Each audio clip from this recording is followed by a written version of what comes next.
Caamsaa 29 bara 2026 kabajamtoota daawwattoota keenya akka mul'atan shabboo miidiyaa oduummaaf qabnu isin dhageessisaa Shamsuu Bashiriin dura irratti matoota oduuti. Addi bilisummaa Oromoo qaamota duulana filadhaa ABO'n gaggeessaa tureef gumaacha taasisan galateeffachuu ibsee jira. Itoophiyaan biyyoota weerara Iboolaaf balaa ol'aanaa ta'an 10 keessatti ramadamuu Afrikaa Center for Disease Control akeekkachiise. Sangaan pirezidaantii Ameerikaa Doonaald Tiraamp fakkaatu akka hin qalamne dhorgamuun dhagame. Ameerikaa fi Iraan waliigaltee dhukaasa dhaabuu dheeressuu fi ulaa galaanaa Hormuz banuu irratti waliigaltee dura irra gaanii jiran. Leenjisaa Arsenaal Mikel Arteettaa fi Declan Rice badhaasa BBC Football Award jedhamu injifatan.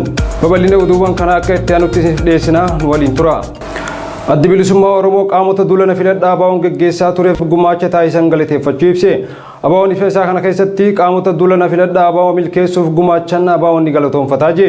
Sochii qabsoo bilisummaa Oromoo ABO'n hoogganamu uummata bal'aa Oromoo fi hirmaannaa uummatoota biroon jijjiirama bara 2018 Itoophiyaa keessatti dhufe hordofee hagayya 7 bara 2018 ABO fi mootummaa Itoophiyaa jidduutti marii gaggeeffamee fi waliigaltee irra gameen hoogganaan ABO fulbaana 15 bara 2018 gara biyyatti deebi'uu ibsee jira. Erga biyyatti deebi'amee booda qabsoo karaa nagaa tarkaanfachiisuuf ABO'n ifatti sochii siyaasaa jalqabe. Haa ta'u garuu sochiin eegalame sun osoo hin turin danqabe.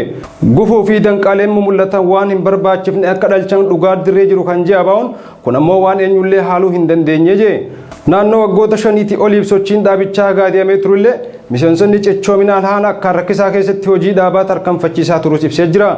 Akka ABO'n jeetti ifaajjee yeroo dheeraa booda waxabajjii 22 bara 2025 waajjirri muummee ABO kan gullallee banamuu wal qabatee fooyya'insi haga tokko argamuu isaatiin wal qabatee ABO'n hojii qabsoo karaa nagaa itti fufee jira jee.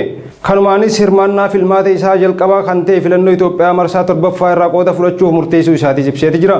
Waajjiroonni isaa cufaa jiranis uummata walitti qabee dubbisuu dadhabus haala jiru keessatti filannoo kana irratti hirmaachuuf murteeffatee sochitti jira. Haaluma kanaan deemsa filannichaa keessatti waan isarraa barbaadamu guuttatuuf hojiilee jajjaboo raawwataa turee jira ammallee itti jira jee. Kanaanis kaadhimamtoota isaa dhiyeeffachuu waltajjiilee falmii fi kan manifeestoo fi imaammatoota isaa irratti ibsatu irratti dhiyaataa fi maayii kan ammoo duula filannoo bakkoota adda addaatti gaggeessaa turuu isaa ibseeti jira. Bakka tokko tokkotti hubannaa dirree karaa nagaa fi dimokiraasii hanqinoota jiran irraa dargaggoota hidhuu fi doorsisuun itti fufus qaamota duulana filadhaa ABO'n caamsaa 8 bara 2026 irraa qabee Finfinnee magaalota Shaggarii fi godinoota keessatti gaggeessaa ture milkeessuuf waan isaan irraa eegamu gumaachan boordii filannoo caasaa bulchiinsa nageenyaa poolisii Oromiyaa fi qaama nageenyaa ABO'n galateeffateeti jira. Addatti poolisii Oromiyaaf galata qabu ibsachuun kanneen akka maletti hidhaman tiiksisuus ABO'n itti fufaa jee.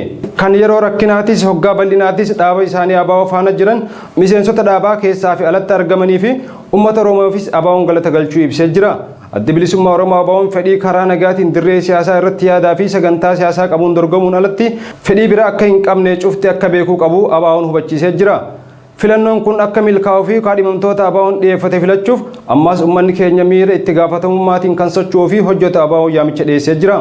Maayii irratti diinotni Oromoo kan yeroo kamiyyuu caalatti akka sabatti akka Oromootti nu cabsuu waan barbaadaniif kanaafis hojjetaa waan jiraniif isa kana hanqisuufis garaagarummaa siyaasaa fi aadaa cinatti dhiisuun tokkummaa keenya akka jabeessinu ABO'n hiree kanaan yaamicha isaa haaromsaa jechuun ibsee jira.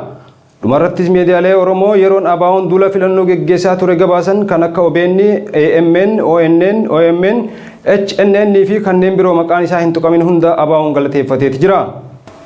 Itoophiyaan biyyoota weerara Iboolaaf balaa olaanaa ta'an 10 keessatti ramadamu Afrikaa Centers for Disease Control akeekkachiisee jira.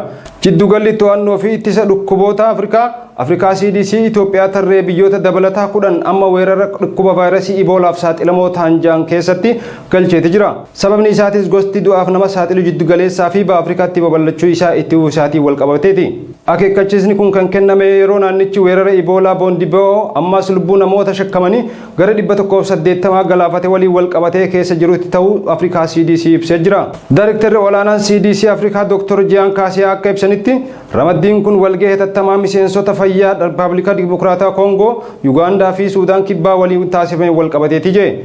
Biyyoonni 9 kan amma dammaqina isaanii akka cimsan dhaaman Angoolaa, Burundii, Rippaabilika Jiddugaleessa Afrikaa, Riippaabilika Koongoo, Keeniyaa, Ruwaandaa, Suudaan Kibbaa, Tanzaaniyaa fi Zaambiyaa akka ta'e ibsameeti jira. Biyyoonni dandeettii adda baasuu isaanii yoo hin guddifne dhugumaan balaadhaaf saaxilamuu jechuun Dr. Jiyaan himaniiti jiran. Dr. Jiyaan Kaseyaa sochiin namoota daangaa qaxxaamuree wiirtuu baha Dimokiraatik Koongoo irraa gara biyya ollaa Yuugaandaatti sadarkaa balaa kanaa haalaan ol kaasa jedhaniitti dubbatan. Akka gabaasaaleen bahaa jiran ibsanitti jiddugala aviyeeshinii guddittii fi biyya baay'ina uummataa qabdu Itoophiyaaf balaan kun walitti hidhamiinsa imala bal'aa naannoo fi idil addunyaa qabaachuu isheetiin daran cimaa jame. Sirna adda baasu cimaa jiddugaleessa hin taane bobbaasuu fi hordofii fooyya'aa dabalatee tarkaanfiiwwan hatattamaa fudhachamuu akka qabanis cimsanii dubbataniiti jiran. Biyya Dimokiraatik Riippaabilik Koongoo keessatti dargaggoonni aarii qaban dhiyeenya kana wiirtuu wal'aansa Eboolaa erga dhukkubsataan tokko du'ee booda gubuun dhagaamee jira. Kunis gara waggoota kurnan lameen dabree weerara vaayirasichaa irra deebi'ee mul'atus talaallii fi qoricha dhabuu isaatiin mufachuu calaqqisiisa jame. Dhukkubni kun osoo Ameerikaa yookaan Awurooppaa keessa jiraatee qorichi ni argama ture jechuun Dr. Kasaay ibsaniiti jiran.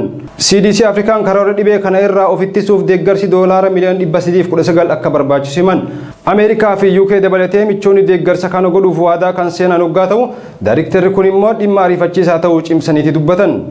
Akka daayiriktarri kun jaanitti maallaqni kun boroo osoo hin taane har'a nu barbaachisa jechuunis dubbatan. Tarkaanfiin hatattamaa yoo hin fudhatamin gosti boondibigoo amma weerara Iboolaa sadarkaa lammaffaa irratti argamu caalaatti dabaluu akka danda'u qarqara Afrikaa bira dabree balaa fiduu akka danda'u akeekkachiisee jira. Sangaan pirezidaantii Ameerikaa Doonaald Tiraamp fakkaatu akka hin qalamne dhorgamuun dhagame.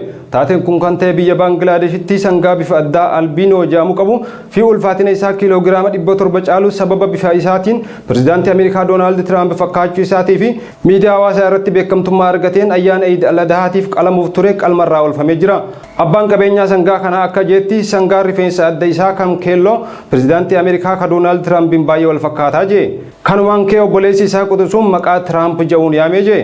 Haala kana kan dhaga'e mootummaan Baangilaadesh dhimmicha idduu seenuun sangichi akka hin qalamnee fi kunuunsa gahaa akka argatu taasiseeti jira. Dhumarratti ministeerri biyya keessaa Baangilaadesh Saaladdiin Ahmad ajajaa ariifachiisaa dabarsanii sangaan kun akka hin qalamne dhorkameeti jira jee. Namicha sangaa kana bitate saniif mootummaan Baangilaadesh qarshii kafaluudhaan sangaa gara jiddugala beelladaa yookiin zuu biyyaalessaa Daakaatti akka geeffamuu fi achitti akka kunuunfamu murtaa'ee jira jee. Akka miidiyaan Baangilaadesh tokko gabaasetti sangaan pirezidaantii Ameerikaa Doonaald Tiraamp fakkaatu kun akkuma maqaa isaa qananii jaallata, guyyatti yeroo 4 qaama dhiqata, guyyatti yeroo 4 immoo nyaata, amala tasgabbaa'aa qabaachuun isaatis daawwattoota caalatti hawwatee jira jee. Wanni taatee haa taatu sangaan kun garuu maqaa isaatiin lubbuu isaa oolfachuu dandeetti jira. Ameerikaa fi Iraan waliigaltee dhukaasa dhaabuu dheeressuu fi ulaa galaanaa Hormuz banuu irratti waliigaltee duraa irra gan. Mootummaan Ameerikaa fi Iraan waliigaltee dhukaasa dhaabuu isaan jidduu jiru guyyoota 60 dabaluu dhiyeessuu fi akkasumas qoqqobbii dabriinsa ulaa galaana Hormuz guutumaa guututti kaasuuf waliigaltee duraa irra gaanii jiraachuu CNN gabaasa qabatee beeksisee jira. Waliigaltee yaadame kun dooniin daldala sarara darba bishaanii murteessaa ta'e kanaan deebanii akka socho'an kan hayyamu hoggaa ta'u. Kunis osoo hooggantoonni dhimmoota wal falmisiisoo biroo kanneen akka sagantaa nikulaaraa Iraan irratti marii isaanii itti fufanii jiranitti kan waliigalamedha jee CNN gabaasa isaa kanaan. Taatullee waliigalteen kun ammatti dhumarratti hin milkoofne pirezidaantiin Ameerikaa Doonaald Tiraamp waliigaltee kana dhumarratti hin raggaasifne gama biraatiin miidiyaan mootummaa Iraan mariin sun ammallee itti fufaa akka jiru ibsuun waliigaltee xumuraa ammatti akka hin dhaqqabamne gabaasaniiti jiran.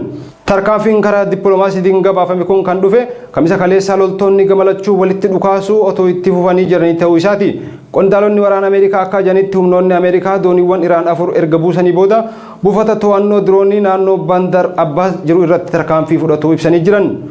Humni loltoota warraaqsa Islaamaa Iraan gama isaatiin buufata xiyyaara waraana Ameerikaa kan haleellaa kana raawwachuuf itti fayyadame irratti tarkaanfii haaloo ba'uu fudhachuu ibsee jira. Sochiin dippiloomaasii jiraatus muddamii naannicha keessa ammallee sodaachisaadha kan jiran gabaasaaleen ba'an. Ameerikaan kamisa kaleessaa daldala boba'aa kutaalee waraanaa Iraan waliin hidhata qaban irratti qorannoo fi qoqqobbii dabalataa haaraa irra kaa'uu labsiteetti jirti. Dhumarratti oduu ispoortii qabna. Deeggartootaa fi jaallattoota kubbaa miilaatiin akkaan eeggamaa kan jiru taphni xumura waancaa Chaampiyoons Liigii Awurooppaa boru galgala akka biyyaatti galgala sa'a takka irratti ni taphatama. Namni waancaa Chaampiyoons Liigii Awurooppaa yeroo taphni jalqabuuf dhiyaatu gara dirreetti fiduus beekameeti jira. Haaluma kanaan sanbata yookaan guyyaa sabtii tapha waancaa Chaampiyoons Liigii Awurooppaa Arsenaalii fi PSG jidduutti gaggeeffamu taphataan guddaan Arsenaal duraanii Thierry Henry fi taphataan PSG duraanii Kimpembe osoo taphni hin jalqabin dura waancaa gara dirreetti akka fidan beekameeti jira. Taphni Arsenaalii fi PSG sanbata yookaan sabtii galgala akka biyyaa sa'aatii takka irratti kan gaggeeffamu ta'a. Durataan waldaa kubbaa miilaa Awurooppaa Aleksaandar Seferiin dhimma sa'aatii tapha waancaa Chaampiyoons Liigii Awurooppaa duraan halkan taphatamaa ture sa'aatiif duuba deebisanii yeroo hin baratamne rafiduu isaaniif hoggaa gaafataman akka jedhanitti namoota bakka hunda jiraniif laaluuf mijaa'uu fi sa'aatii kana filanne jechuun dubbatan.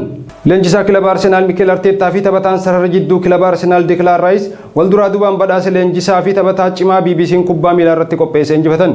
Mikel Arteetaa fi Declan Rice badhaasa BBC Football Award kan injifatan gomsa bara wal dorgommii bara 2025 agarsiisaniin ta'uun ibsameeti jira. Sirna sagalee kennuu irratti xiinxaltootaa fi gaazexeessitoonni kubbaa miilaa BBC kan hirmaatan hoggaa ta'u Rice akka Arsenaal waancaa injifatu taphataa gahee olaanaa baateedha jedhan xiinxaltoonni BBC Declan Rice'iif sagalee kennan. Rice Arsenaal waancaa Champions League Awurooppaa kan injifatu yoo ta'ee fi Ingilaand waliin waancaa addunyaa irratti ga'umsa gaarii agarsiifnaan taphataa badhaasa baalaandoorii injifachuuf carraa bal'aa qabu ta'uu isaa xiinxaltoonni kunniin ibsaniiti jiran.